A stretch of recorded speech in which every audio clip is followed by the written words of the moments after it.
Howdy, y'all. I can't believe you said that. There's some good eats. This is unbelievable. Biscuits and Gravy is our location, and you know what? That's why I said it kind of funny. I know it's a bad Southern accent, but I'm trying. That was y'all. supposed to be Southern. I'm trying. Well, I gotta tell you, you're gonna chat with Steve while I consume some of the unbelievable stuff that they have here. Of course, the name is Biscuits and Gravy, so of course they serve biscuits and gravy, but get a load of this. Fried green tomatoes, and if you haven't had them, I don't know what you're waiting for. We've Y'all cat- got try. We've got catfish as well, plus on top of it, chicken wings, and these. I'm telling you, I was somebody who did not like sweet potatoes at all. Sweet potato fries are phenomenal. And since, I don't want to be rude and talk with food in my mouth, you guys talk and I'm just gonna eat. We finally got her to be quiet. That's nice. There we go. Steve's the guy who's responsible for all this. Tell me how Biscuits and Gravy came about. And am I correct? That's what you're focusing on, is the traditional Southern comfort food. Absolutely, absolutely. The way it came about was in 2000, me and a friend, we did a 3-week trip to Mardi Gras, which culminated in Mardi Gras. And we just did this long trip. We had friends to visit and family to visit. And then what we promised each other, we said, while we're driving down, no fast food joints, no chain restaurants. Get a flavor of the Absolutely. culture. Let's find all the little mom and pop joints, all those great little places. What a great trip. Oh, absolutely. we saw some great food. We saw some great places. Ate great food. We ate not great food, but it was a great cross section of society and of the culinary world.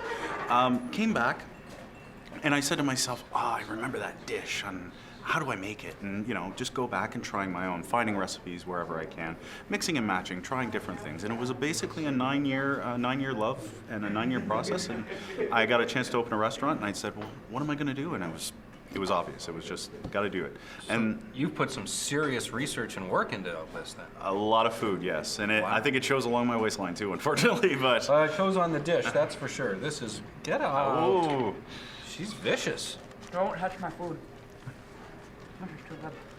well, that's good to hear, anyways. Yeah, oh no, it is fantastic stuff. And what I find interesting is, not only do you make this, you can tell it's a passion of yours just because you seem to know the origin and the history of these dishes and where they come from. Absolutely. I mean, I'm a foodie at heart. That would probably be the best way to put it. No matter what type of dish it is, I always like finding out the reasons why a dish is called a certain way, or where it's come from, or what area of the region. And each region has its own different version of the dish sometimes. And so trying different, maybe a North Carolina version compared to a Georgia version, or a Nolans version versus maybe someplace else, Memphis, and you just find all those different styles, and you find out how everybody does it. And then somewhere in the middle, you'll find something that's really good, and you just try it yourself, and wow. And you can get it all right here at Biscuits and Gravy, which is on Plisher, just a little bit south of University. You've got to stop by.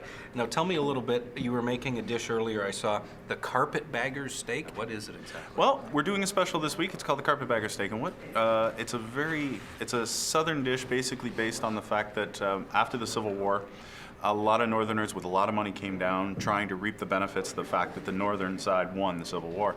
And Southerners basically called them carpetbaggers because they would bring down their luggage would be this huge old carpet bag steak, basically, or carpet bag, sorry, that you carry all their stuff in.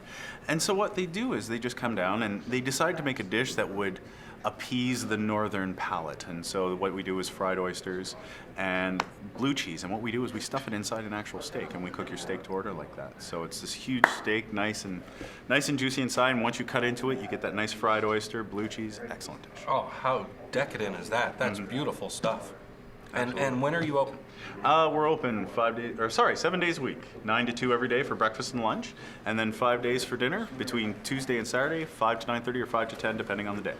Well, it is a fantastic spot. Everybody here is getting into it. Look at Hootie's pretty much demoed that dish, and Did you want some? our sound technician Erica, let me tell you, she fits in here like you would not believe. This she's made for this place.